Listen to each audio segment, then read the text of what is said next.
Hi dears, welcome to Malayali's Talks. Hi dears, welcome back to my channel. Calicut university second semester BCom മലയാളത്തിലെ first chapter ആയിട്ടുള്ള കേരളത്തിൻ്റെ സാമ്പത്തിക ചരിത്രം ഒരു സംഗ്രഹം എന്ന ചാപ്റ്ററിലെ അവസാനത്തെ ഭാഗമായ മാനവ വികസന ചരിത്രമാണ് ഇന്നത്തെ ക്ലാസ്സിൽ എടുക്കാൻ പോകുന്നത്. ഇതിന് മുമ്പുള്ള 2 ക്ലാസ്സുകൾ ഓൾറെഡി അപ്ലോഡ് ചെയ്ത് കഴിഞ്ഞതാണ്. ഇതേ ചാപ്റ്ററിൽ തന്നെയാണ് നമ്മൾ എടുത്തിട്ടുണ്ടായിരുന്നത്. അപ്പോൾ അതിൻ്റെയൊക്കെ ലിങ്ക് ഞാൻ ഡിസ്ക്രിപ്ഷനിൽ കൊടുക്കാം. അതുപോലെ നോട്ട്സ് ഞാൻ അപ്ലോഡ് ചെയ്യാൻ തുടങ്ങിയിട്ടില്ല. അപ്പോൾ വേണ്ടവരിടയ്ക്ക് സെർച്ച് ചെയ്ത് കഴിഞ്ഞാൽ അത് കിട്ടും കേട്ടോ. അപ്പോൾ ഞാൻ അതിൻ്റെ ലിങ്ക് കൂടി ഡിസ്ക്രിപ്ഷനിൽ കൊടുക്കാം. ഓക്കെ, അപ്പോൾ കുറച്ച് ടഫുള്ള ചാപ്റ്ററാണ്. നന്നായി മനസ്സിലാക്കിയാൽ മാത്രമേ ഇത് നല്ല രീതിയിൽ എക്സാം എഴുതാൻ പറ്റുള്ളൂ. അപ്പോൾ അതുകൊണ്ട് എല്ലാവരും ശ്രദ്ധിക്കുക. പിന്നെ മാക്സിമം ഫ്രണ്ട്സിനൊക്കെ ഷെയർ ചെയ്യുക, സപ്പോർട്ട് ചെയ്യുക, സബ്സ്ക്രൈബ് ചെയ്യുക. ഓക്കെ, അപ്പോൾ നമുക്ക് ക്ലാസ് സ്റ്റാർട്ട് ചെയ്യാം. മാനവ വികസന ചരിത്രം. ജാതിവർഗ ചൂഷണങ്ങൾക്ക് നീണ്ട കാലം വിധേയരായിട്ടുള്ള കേരളീയ ജനതയ്ക്ക് അവരുടെ മോചനത്തിനുള്ള ഇതിഹാസപരമായിട്ടുള്ള ഒരു ചരിത്രമുണ്ട്. വികസനം എന്ന് പറഞ്ഞു കഴിഞ്ഞാൽ ജനങ്ങളുടെ സ്വാതന്ത്ര്യവും പ്രാപ്തിയുമാണ്. അതിൻ്റെ മുഖ്യ ഘടകങ്ങൾ വിദ്യാഭ്യാസവും ആരോഗ്യവുമാണ്. തിരുവിതാംകൂർ, കൊച്ചി, മലബാർ എന്നീ പ്രദേശങ്ങളിൽ ഒരേ മാനവ ചരിത്രമല്ല ഉള്ളത്. 19-ാം നൂറ്റാണ്ടിലുണ്ടായിട്ടുള്ള കൃഷിയുടെ വാണിജ്യവൽക്കരണം ആ പ്രദേശങ്ങളിലെ വ്യത്യസ്ത അനുഭവങ്ങൾ ഉണ്ടാക്കി. തിരുവിതാംകൂറിലെ സാമൂഹ്യ പരിഷ്കരണ പ്രസ്ഥാനങ്ങളും നിയമസഭയും നാട്ടുരാജാക്കന്മാരും തിരുവിതാംകൂറിൻ്റെ മാനവീയ ചരിത്രത്തെ സ്വാധീനിച്ചു. കേരളത്തിലെ മാറ്റങ്ങളിൽ ഏറ്റവും മുന്നിൽ നിന്നത് കമ്മ്യൂണിസ്റ്റ് പ്രസ്ഥാനം തന്നെയായിരുന്നു. കേരളത്തിൽ യൂറോപ്യന്മാരുടെയൊക്കെ വരവിന് മുൻപേ കുടിപ്പള്ളിക്കൂടങ്ങളും എഴുത്താശാന്മാരും ഒക്കെ ഉണ്ടായിരുന്നു. എങ്കിലും ആധുനിക വിദ്യാഭ്യാസത്തിന് തുടക്കം കുറിച്ചത് ബ്രിട്ടീഷ് മിഷണറിമാരാണ്. 1834 തിരുവനന്തപുരത്ത് ആദ്യത്തെ ഇംഗ്ലീഷ് സ്കൂള് തുടങ്ങുന്നതിന് മുൻപേ തന്നെ മാതൃഭാഷയിൽ പ്രാഥമിക വിദ്യാഭ്യാസം ലിംഗജാതി ഭേദമന്യേ പ്രോത്സാഹിപ്പിക്കാനുള്ള നടപടികളൊക്കെ എടുത്തിട്ടുണ്ടായിരുന്നു. 1817 റാണി പാർവതിബായിയുടെ വിളംബരം വിദ്യാഭ്യാസം സാർവത്രികമാക്കാനുള്ള ഉത്തരവാദിത്തം സർക്കാരിൻ്റെ ചുമതലയാണെന്ന് അംഗീകരിക്കുകയുണ്ടായി. സ്വകാര്യ മേഖലയിൽ സ്കൂളുകൾ സ്ഥാപിക്കാൻ ഗ്രാൻഡൊക്കെ നൽകി. 1901 തിരുവിതാംകൂറിൽ 1370 അംഗീകൃത സ്കൂളുകൾ ഉണ്ടായിരുന്നു. 429 ആയിരുന്നു സർക്കാർ സ്കൂളുകൾ ഉണ്ടായിരുന്നത്. സർക്കാരിൻ്റെ നിയന്ത്രണത്തിൽ ഉൾപ്പെടാത്ത 2313 സ്കൂളുകൾ വേറെയും ഉണ്ടായിരുന്നു. 1899 1900 ആയപ്പോഴേക്കും മൊത്തം തിരുവിതാംകൂർ ബജറ്റിൻ്റെ 5.3% വിദ്യാഭ്യാസത്തിനായിട്ട് ചെലവാക്കി എന്നാണ് പറയുന്നത്. വിദ്യാഭ്യാസ സൗകര്യം ഏറ്റവും കൂടുതൽ പ്രയോജനപ്പെടുത്തിയതിൽ മുന്നിൽ നിന്നത് ഈഴവരാണ്. 1906-07 ഈഴവ കുട്ടികൾക്ക് സർക്കാർ സ്കൂളിലൊക്കെ പ്രവേശനം ലഭിക്കാൻ തുടങ്ങിയത്. 1872 ആദ്യത്തെ ഈഴവ വിദ്യാർത്ഥിയെ മഹാരാജാസ് കോളേജിൽ പ്രവേശിപ്പിച്ചു. ദാരിദ്ര്യം എന്ന് പറയുന്നത് അന്നും വിദ്യാഭ്യാസത്തിൻ്റെ ഒരു വിലങ്ങുതടി തന്നെയായിരുന്നു. 1925 മുതൽ ഉച്ചഭക്ഷണ പരിപാടി സ്കൂളുകളിൽ തുടങ്ങി.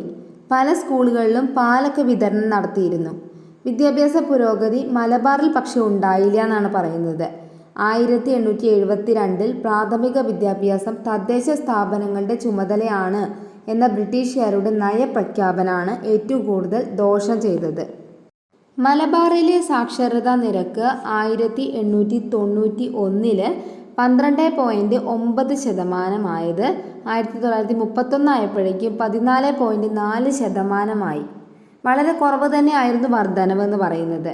എന്നാൽ തിരുവിതാംകൂറിലാണെങ്കിൽ 1891 13.4% ആണെങ്കിൽ 1931 ആയപ്പോഴേക്കും അത് 23.9% ഉയർന്നു. കൊച്ചിയിൽ 1901 13.4% ആണെങ്കിൽ 1951 43.3% ഉയർന്നു.